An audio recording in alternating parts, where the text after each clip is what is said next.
Assalamualaikum warahmatullahi wabarakatuh. Waalaikumsalam. Selamat pagi pemirsa Tawakal yang dirahmati Allah Subhanahu wa taala. Saya Farid Hasan kembali menjumpai Anda. Dan pemirsa, di awal tadi kita lihat adalah cuplikan reka adegan dari masa lalu narasumber kita bernama Mbak Tari, dan alhamdulillah Mbak Tari sudah hadir bersama kami di studio. Selain Mbak Tari juga hadir bersama kami Ustadz Muhammad Ziyad. Assalamualaikum Pak Ustadz. Waalaikumsalam warahmatullahi wabarakatuh. Terima kasih Pak Ustadz sudah hadir kembali di Tawakal. Ya, langsung saja Mbak Tari, tadi video kita lihat ada kejadian ya, itu bisa diceritakan asal muasalnya kenapa? Awalnya memang sama seperti yang di video tadi, memang benar seperti itu. Jadi semua berawal dari saya berumur SMP. SMP itu saya mulai merasakan yang janggal dari orang tua saya. Orang tua saya itu sering keluar malam sampai tidak pulang sama sekali. Ini orang tuanya dua-duanya atau? Enggak, ibu. Ibu yang sering keluar malam? Iya. Jadi ibu itu jarang pulang sama sekali. Sedangkan papa saya sedang sakit. Setelah itu di situ saya juga akhirnya nanya kenapa ibu itu nggak pernah pulang, nggak pernah memerhatikan saya pun sama sekali, nggak pernah. Terus jawabannya apa? Dan dia akhirnya bilang, mama kerja, dia bilang gitu. Tapi saya juga nggak memungkiri itu semua, karena itu nggak mungkin sampai kerja pergi pagi sampai pulang pagi sampai nggak pulang. Terus akhirnya pas kelas 2 SMP, papa saya jatuh sakit stroke, jantung, komplikasi.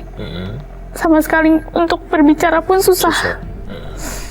Sampai akhirnya mama saya mau ngomong, kenapa mama jarang pulang, kenapa papa kayak ingin ngejelasin tapi berat hati.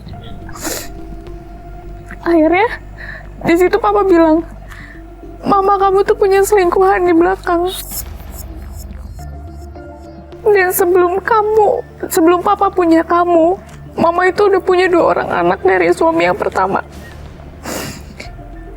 Pantas kalau misalkan saya untuk sharing sebagai kakak sama adik, itu nggak ada solusi sama sekali dari dia, tuh nggak ada sama sekali. Jadi dia membiarkan saya mau gimana kalau nggak apa-apa gitu.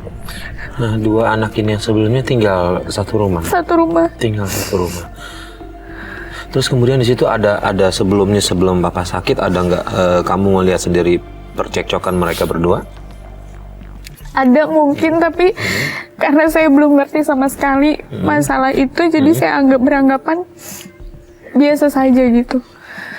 Oke, Pak Ustadz, ini anak mendapatkan informasi dari ayahnya bahwa ibunya ternyata selama ini berselingkuh nih Pak Ustadz. Lalu bagaimana untuk seorang anak menyikapi hal tersebut nih Pak Ustadz? Memang ketika kasus yang menimpa Mbak Tari ini berat sekali di usia yang masih sangat belia, kemudian mendapatkan cerita dari ayahnya bahwa fakta ibunya melakukan, mohon maaf, misalkan perselingkuhan. Ini adalah, saya kira ini akan merusak alam pikiran seorang anak, karena dia belum siap secara mentalnya, dan dia mungkin akan mengalami pemberontakan jiwa, dia protes kepada ibunya gitu. Yang kedua, bagi seorang ibu ini kita bersedih sekali ya. Ini ya ibu yang seharusnya bisa menuntun, membimbing jalan lurus untuk anak-anaknya, tetapi justru ibunya melakukan praktek penyimpangan yang sangat jauh dan bahkan sangat dikutuk oleh Al-Quran gitu. Karena ketika orang melakukan perselingkuhan, maka Al-Quran menggunakan bahasanya wasa as-sabila. Karena artinya kan wala taqrabuz zina innahu kana fahisha wa sa'a sabila. Perbuatan zina itu adalah seburuk-buruk perbuatan, yaitu al-fahisha, wa sa'a sabila, dan seburuk-buruk jalan. Jadi nggak ada jalan lain yang paling buruk kecuali jalan perselingkuhan, jalan perzinahan. Dan ini dilakukan oleh ibunya Mbak Tari. Tentu ini adalah model ibu yang tidak patut dicontoh dan ibu yang tidak patut ditiru, dan saya kira ibu yang harus dijauhi pergaulannya. Bukan kita membenci ibunya, tetapi membenci perbuatan yang dilakukan oleh seorang ibu karena bertentangan dengan agama. Yang kedua, apa yang dilakukan ini, yang kalau ini kan berarti mengingkari perjanjian suci kepada kepada bapaknya Mbak Tari, karena ini kan ikatan pernikahan. Inilah yang dalam bahasa agama disebut dengan khianah zaujiyah, pengkhianatan. Dan pengkhianatan itu adalah salah satu dosa terbesar di hadapan Allah Subhanahu wa taala karena telah akan merusak tatanan mitsaqon ghalidha dalam ikatan suci dari hubungan keluarga. Ya, baik, setelah mengetahui informasi dari ayah mengenai ibu yang selingkuh, kemudian apa yang Mbak Tari lakukan? Yang pasti saya sangat terpukul, Mas. Tapi di situ saya tetap berjuang untuk meraih prestasi saya. Terus berjuang. Prestasi di sekolah maksudnya? Iya. Tapi di situ saya merasa semuanya percuma. Kenapa percuma? Awalnya di saat saya mau berangkat sekolah, saya semangat berangkat sekolah. Pas sudah sampai depan pintu, Mama bilang, untuk apa kamu sekolah? Kita ini udah gak punya papa. Kita ini udah gak ada biaya untuk sekolahin kamu. Kenapa setelah papa gak ada, hidup kamu selalu bikin susah gitu. Sampai akhirnya saya bilang, saya sekolah. Tapi di sini saya sekolah tidak mengeluarkan biaya. Saya sekolah dengan jalur prestasi saya. Saya hanya minta untuk membayar biaya seragam.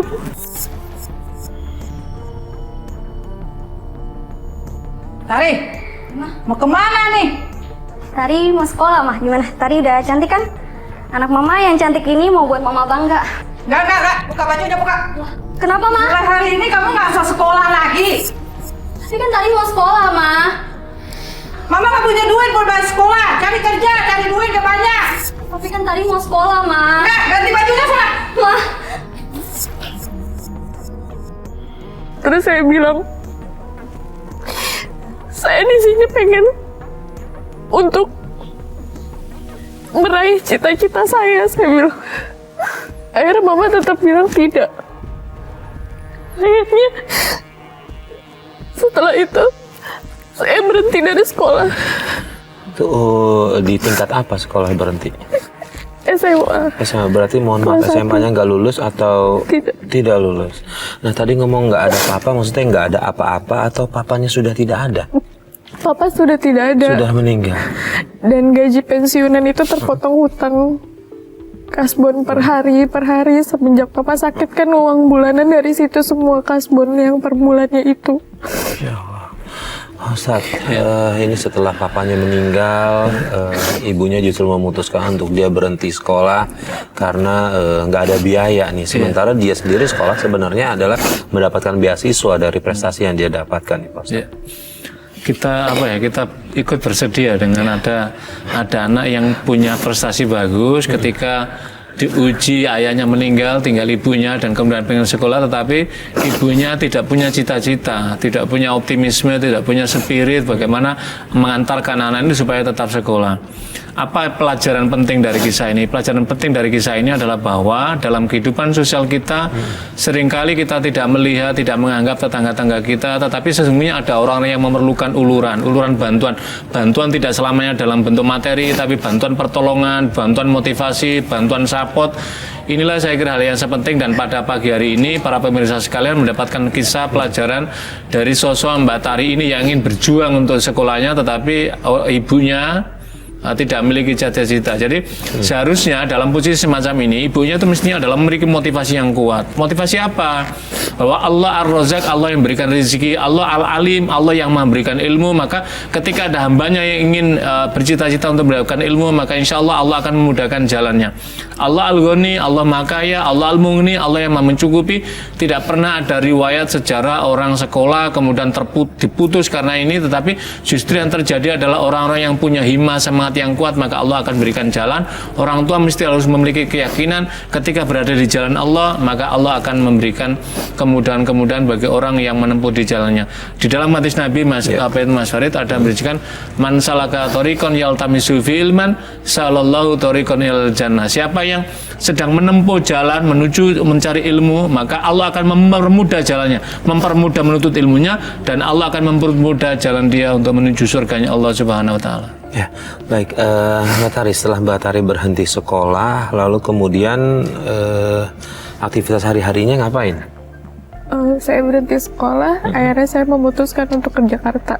Ke Jakarta. Kerja atau Kerja. Kerja. Saya memutuskan untuk mencari lapangan pekerjaan di Jakarta. Dan memang sudah jalannya seperti itu. Saya bertemu teman di satu stasiun kereta. Bertemu, dia mengajak saya untuk kerja. Tapi kerja malam. Kerja malam? Maksudnya kerja malam itu? Kerja biliar.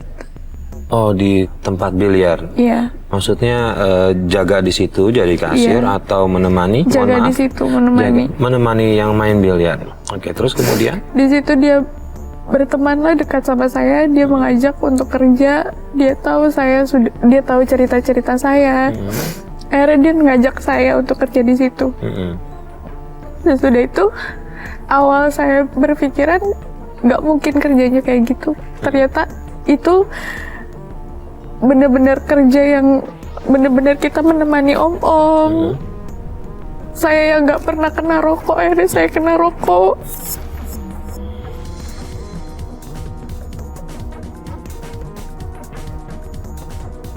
Ini apa ya, Hen?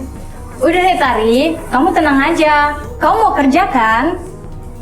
Ya, tapi nggak kayak gini juga. Udah deh, percaya sama aku. Tante. Ya? Ini yang selama ini aku ceritain, Tante. Namanya Tari. Tari, kenalin nih. Tante. Oke, boleh. Benar kamu mau kerja di sini? Iya, Tante. Ya udah, hari ini boleh langsung kerja. Yuk, Om ini pelanggan pertama kamu ya. Silakan. Om. Silakan Om, iya. Om tinggal dulu ya. Iya. Ya sayang. Selamat menikmati ya. Yuk, sayang. Sini sayang, sini. Maksudnya apa ya? Kamu kerja di sini untuk nemenin Om. Ayo sini. Ayo, Nggak mau. nemenin Om sini. Ayo. Nggak mau. Mau kemana? Sini. Nggak mau. Lepas. Saya nggak ada pikiran untuk kemana-mana, pokoknya inti saya kerja karena saya juga harus ada tanggungan kan, harus menutupi tanggungan. Tanggungannya apa? Siapa yang ditanggung? Mama sama kakak saya yang 2. Berarti dari uang penghasilan itu buat mereka juga? Ya Allah.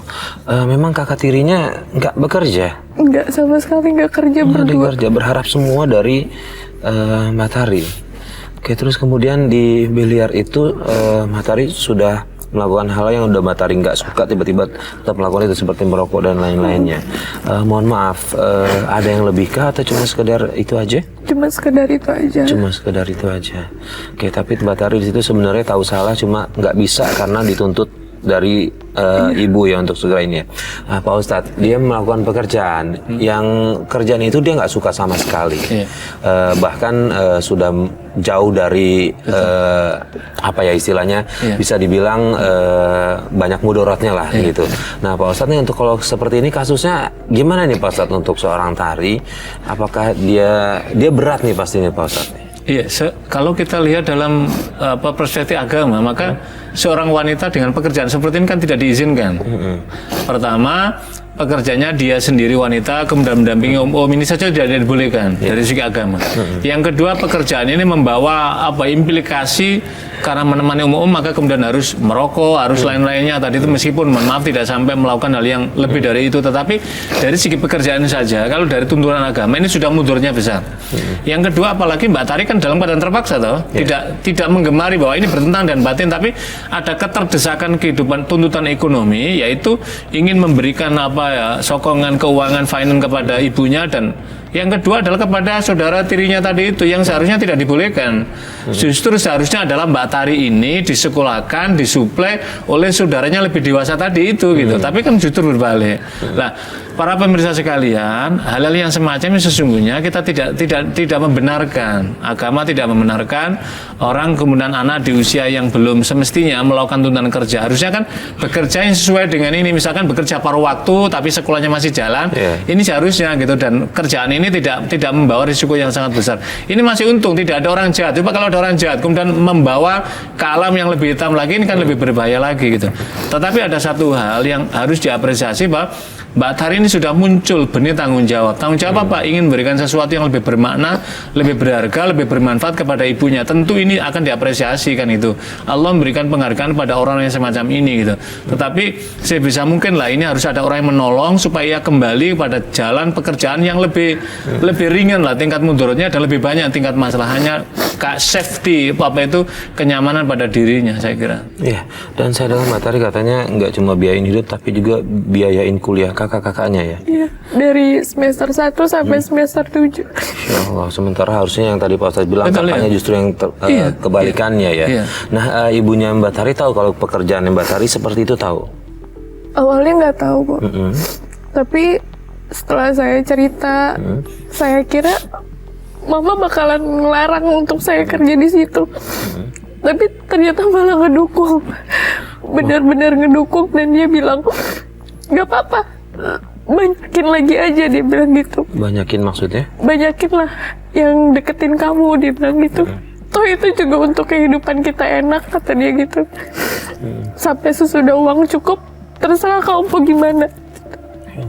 Ini ibunya malah menyarankan dia untuk terus bekerja seperti itu Pak Ustadz, melayani om-om yang bermain biliar nih Pak Ustadz. Karena begini Mas Arif, kan tadi dikisahkan oleh Mbak Tari, ibunya juga dalam posisi yang tidak bisa memberikan keteladanan karena perbuatannya juga.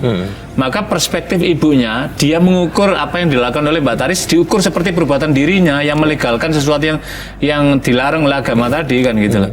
Lah, saya kira inilah hal yang buruk dari orang tua karena apa itu minimnya pengetahuan agama, lantas kemudian kehidupan apa itu personalitinya yang tidak baik, maka kemudian ingin anaknya juga diperlakukan selonggar seperti itu.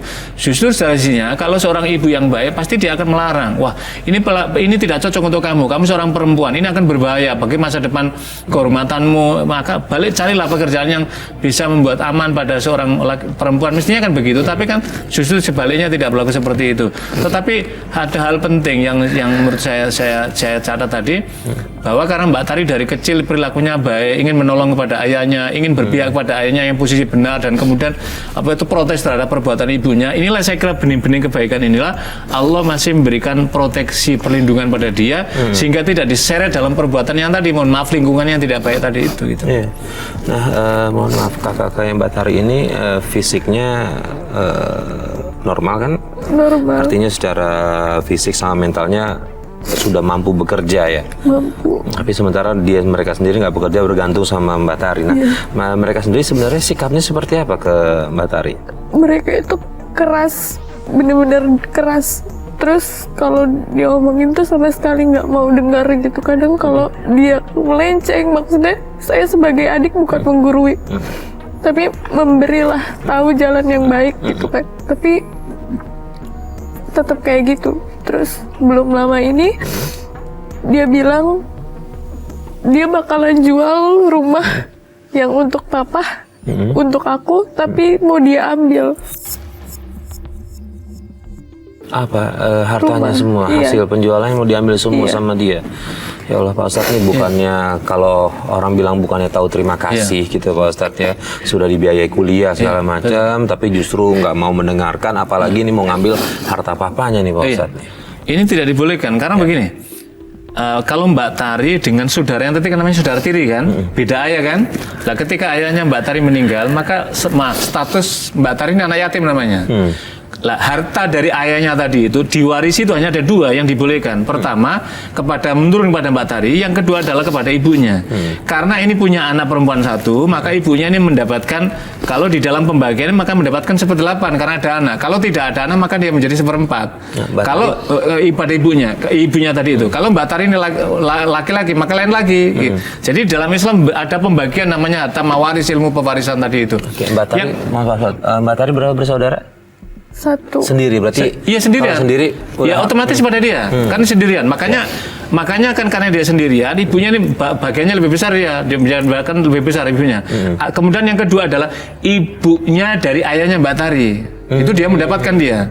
dia mendapatkan namanya umun dia, mendapatkan 1/6 dia karena tadi ibunya terhalangi karena ada anak tadi. Kalau nggak ada maka dia akan 1/4 dia ibunya semua. Tapi karena ada anak maka rumah tadi seharusnya adalah warisan daripada Mbak Tari, kemudian 1/8-nya diberikan kepada ibunya.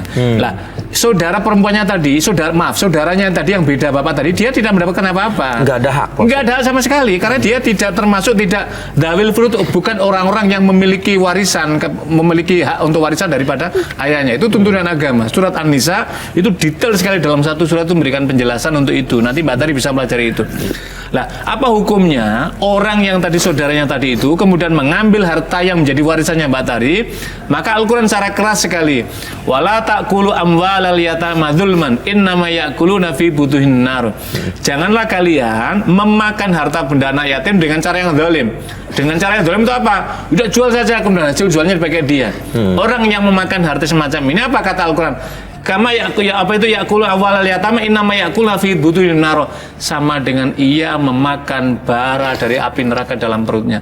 Tentu naudzubillah, orang yang semacam ini tidak hanya di dunia dikutuk oleh Allah, tetapi nanti hingga akhir juga akan mendapatkan kutukan Allah Subhanahu wa taala karena akan memakan bara api neraka yang sangat pedih seperti itu. Lah, saya kira inilah yang menjadi pengingat untuk kita semua. Orang yang makan harta anak yatim kelihatannya mungkin hartanya banyak, tetapi itu tidak akan mengenyangkan di dunia, tidak akan mendapatkan berkah karena bagi dirinya sama dengan memakan bara api neraka. Para pemirsa sekalian, mudah-mudahan kita semua dilindungi dan jangan sampai kisah Mbak Tari ini mengulang pada di antara kita para pemirsa. Iya, mohon maaf Mbak Tari, itu sudah terjadi atau baru merencana mereka? Baru berencana. Kalau menurut saya Mbak Tari sepertinya harus mempertahankan itu, Iya, Pak Ustadz, ya. Mempertahankan bukan dalam rangka butuh hartanya, tapi sebenarnya untuk lebih menyelamatkan kakak-kakaknya itu ya. Iya. Jadi yang kayak tadi ini misalkan baru perencana maka harus dihentikan, nggak boleh. Dan kalau ada misalkan Mbak Tari nggak berdaya, cari orang mungkin dari kerabatnya, pamannya, dari pihak tadi untuk menasihati dia bahwa ini tidak dibolehkan. Kalaupun misalkan nanti suatu saat dijual, kemudian Mbak Tari ingin memberikan sesuatu, itu namanya hibah, itu dibolehkan. Tetapi tidak dibolehkan saudara tirinya tadi itu mengambil dengan cara yang lalim, dengan cara paksa, mendesak supaya ngasih, tidak dibolehkan. Tapi kalau Mbak Tari ada kelapangan jiwa, merasa ini misalkan taruh di dalam jumlah besar nilainya, udah saya cukup di sini, mungkin hanya sekian beberapanya persennya saya hibahkan untuk saudara saya, itu dibolehkan. Tetapi saudaranya tidak boleh memaksakan kehendaknya kepada Mbak Tari. Ya, artinya itu bisa disampaikan, Pak Ustadz. Iya, bisa disampaikan. Oke. Baik, nah sekarang Mbak Tari masih bekerja seperti itu? Enggak. Sudah enggak? Sudah berapa lama enggak bekerja? Udah 4 tahun setengah. Sudah 4 tahun setengah. Terus kemudian memberikan nafkah ke ibu melalui apa? Pekerjaan apa? Dari suami. Dari suami, artinya Mbak Tari sudah menikah. Setelah itu, mohon maaf, setelah dari yang kerja di biliar itu, kemudian menikah, baru berhenti. Iya, saya bertemu dengan lelaki di tempat itu. Dia bilang, keluarlah kamu dari kerjaan ini, saya akan membiayai kamu dengan uang halal, dia bilang gitu. Dia bilang gitu katanya. Oke, berarti dari suami tetap Mbak Tari tetap kirim uang lah istilahnya ke ibu ya. Nah, kemudian suami menerima masa lalu Mbak Tari. Apakah Mbak Tari bercerita masa lalu Mbak Tari atau tidak? Cerita. Semuanya. Reaksi suami apa? Dia nerima apapun, dia nerima dengan lapang dada ya pasti. Lalu kemudian Mbak Tari datang ke sini, apa yang ada yang masih mengganjal ke dalam hati Mbak Tari sehingga Mbak Tari datang ke Tawakal dan ingin dapatkan jalan keluar nih dari Pak Ustadz? Saya cuma pengen biar kakak-kakak saya sama mama saya tuh berubah sifatnya, jangan seperti itu lagi gitu. Karena di sini saya juga berjuang, di sini juga saya susah gitu, jangan tahu enaknya aja. Saya pengen dia tuh ngerti gitu, ngerasain susahnya kita tuh kayak gimana. Apalagi sudah punya suami, saya juga nggak mau jadi ngebebanin suami. Saya juga cuma pengen ngerti, bahkan ngerasain apa yang saya rasain biar bisa berubah sih itu. Oke, baik Pak Ustadz, ini keinginan dari Mbak Tari yang mulia. Dia tetap nggak mempermasalahkan yang lain-lainnya. Dia cuma pingin kakak tirinya dan juga ibunya ini mencoba mengerti dia, mencoba tahu lah gimana rasanya sulit mencari uang, jangan terlalu membebani. Tetap Mbak Tari nggak berhenti kan ya untuk memberikan nafkah kepada ibu ya. Ini gimana nih Pak Ustadz? Yang pertama memang ini berat, tapi harus punya kelapangan kebesaran jiwa. Mengadu pada siapa? Curhat pada siapa? Curhat pada Allah Subhanahu Wa Taala. Berdoa yang pertama, mudah-mudahan Allah berikan hidayah kepada ibunya, dan mudah-mudahan Allah berikan hidayah kepada saudara-saudaranya. Yang kedua, saya kira kita mesti harus belajar melatih, mendewasakan saudara kita. Caranya apa? Caranya adalah dengan tidak memanjakan, apalagi dia udah dewasa. Jadi kalau Mbak Tari, kewajiban Mbak Tari ini hanya kepada ibunya,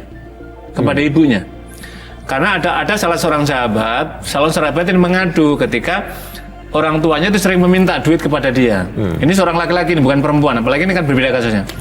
Kemudian, ya Rasulullah, ibuku, orang tuaku sering meminta aku, ya Rasulullah, apa saya minta gimana? Kemudian Nabi mengatakan, anta wa maluka li abika.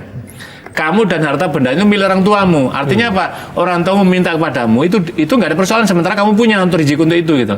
Nah, kasusnya kan berbeda. Kalau tadi kan yang pada Nabi kan laki-laki, ini kan perempuan. Maka kan berarti kan harusnya itu kan suaminya ini yang berkewajiban kepada ibu dan pada saudaranya gitu lah. Kan pada situ kan.